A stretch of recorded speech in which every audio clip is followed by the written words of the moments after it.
છેલ્લા 3 દિવસથી પૂર્વ વિસ્તારમાં ખૂબ જ પાણીનો પ્રશ્ન છે.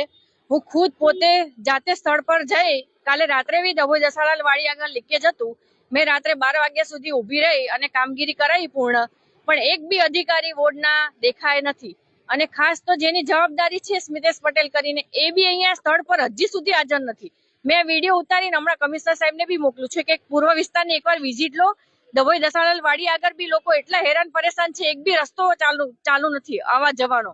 એટલે મારી ખાસ વિનંતી છે કે તમે એક વિઝિટ કરો. કમિશનર સાહેબને વિનંતી કરું છું. આટલું વેસ્ટ જાય એના કરતા ઘરમાં પાણી આપો ને. ખૂબ પાણી છે વિસ્તારમાં, એવું નથી કે નથી, પણ પાણી જ નથી આપવું અધિકારીને. આજે તમે જોશો કે સરદાર એસ્ટેટ જે જેપી નગર પાસે પાણીની ટાંકી છે, આ પાણીની ટાંકી પાસે હજારો ગેલન પાણી, લાખો ગેલન પાણી જે વહી રહ્યું છે, સીધું વરસાદી ગટરમાં જઈ રહ્યું છે. એટલે કહેવાનો મતલબ કે લાખો ને કરોડો રૂપિયાના ખર્ચે જે નવીન લાઈનો નાખવામાં છે, એટલે ક્યાંક ને ક્યાંક લાગી રહ્યું છે કે કોન્ટ્રાક્ટરો ને અધિકારીઓના કારણે આ વારંવાર લીકેજ થઈ રહ્યો છે. ટેન્કરો ભરાય છે, ટેન્કરોનું પાણી બહાર નીકળી જશે તોય બંધ નહીં કરતા ને લોકોને પાણી માટે વલખા મારે તો બી પાણી લોકોને નહીં મળતું ને. એ લોકોનો પાણીનો એટલો બગાડ છે કે પાણીનો કોઈ બોલના નહીં, કે કહેવા વાળું નથી. લોકો ટેન્કરો ભાડે મંગાય, પૈસા આપીને ટેન્કરો મંગાવે છે પાણી માટે, ને લોકો તો હેરાન થઈ ગયા છે.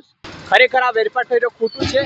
ઘણા લોકોને પાણી નથી મળતું, જે લોકો તડપી રહ્યા છે, અને આ લોકોને જાણ કરવા છતાં કોઈ ટેન્કરની વ્યવસ્થા નથી મળતી. એટલે અમારે પોતે અહીંયા ખુદ આવવું પડતું હોય છે.